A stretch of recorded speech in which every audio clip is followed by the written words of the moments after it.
Hi, my name is Misael Bonilla, and I will be presenting on the Account magazine. Now, whenever I think of a magazine or any online magazine in general, I think of companies such as Sports Illustrated, where image is the main center and focus of the page, and words are just there to complement the image. Now, the account is not like this. Aside from the three images towards the beginning and one image in the middle, the account really does not have many visuals. In fact, the Account magazine consists almost entirely of poems and short stories, both nonfiction and fiction, by several authors.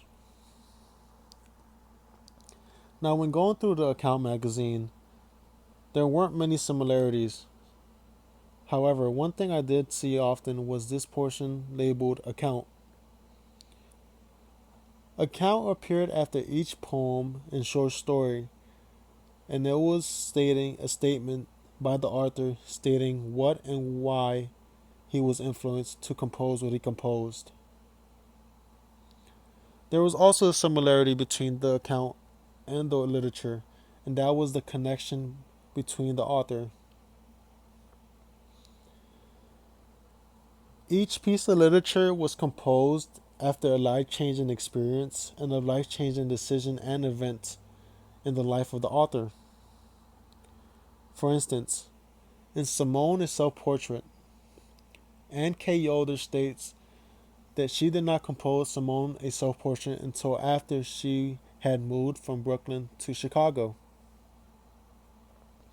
And if you read Simone's self portrait, which was consists entirely of traveling, while traveling with a companion, you can see the connection between the author and the story. Another example of this is Buzz by Christine McCandless. After her mother passed away a year, Buzz was composed. And throughout the plot of Buzz, you could make a connection between the author's experience with her mother's death and Buzz and its plot. So to make things more simpler, to make it a better comprehension, most of these poems and short stories, if not all, were composed after a life-changing decision and a life-changing event, as Buzz by Christine McCandless and Simone's Self Portrait by Anne Kane Yoder. And that is why I think Almost 63, which is the poem I will be composing to you guys, by Talias Moss, is a great symbol to summarize this whole online magazine. Almost my best life, people tell me I am. Going to be honest here, as honest as I can be. 63 years seems so long to me, and surely I could have done more than walk 3 miles on a snowless Sunday in February in Michigan. And something is wrong, love. The chill in the air and the stillness. Utter stillness of mannequin factories on strike. Heads still in modes, told by many that I don't look my age, but I must because I am the age and I am in Ann Arbor first, moved in the city in 1993. So much has changed, especially me, single for the first time as an adult. How significant that is. How this is the last birthday I will spend alone. Lately, I find myself envying couples because I am not sure that I am half of a couple or not. Some days I am, but then again, the wind blows through that thought away. And I chase Higginson right to rainbows from witcher streams.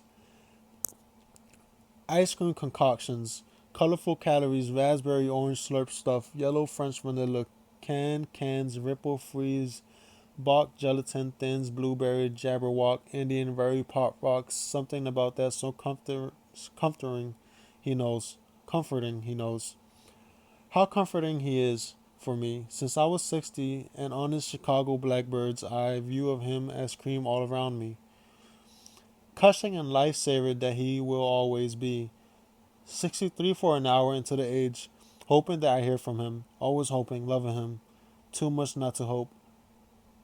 I am tired of not having his love reliably, as I had to when he renamed me Dream Baby. Loving him as everything, the way turtle crawl, parrot squawk, grass skirts swish, gently exposing strings of my bikini. His name a palindrome, most of the time that he is mine. He plucks them in sweetest superlative, always sounds of his name harp at me. Every forest sings, every forest gnomes. Dream baby songs of breathing, rhythm of resuscitation. Morning is my everlasting christening, everlasting anointing him. This is also his poem. Sometimes we are so synchronized. He dreams me as I dream him. Everlastingly, no matter what, I love him. When he loves me, I love him all the time. Now, this 63 is like every other poem and short story in the Account magazine, and is a piece of the life of the author.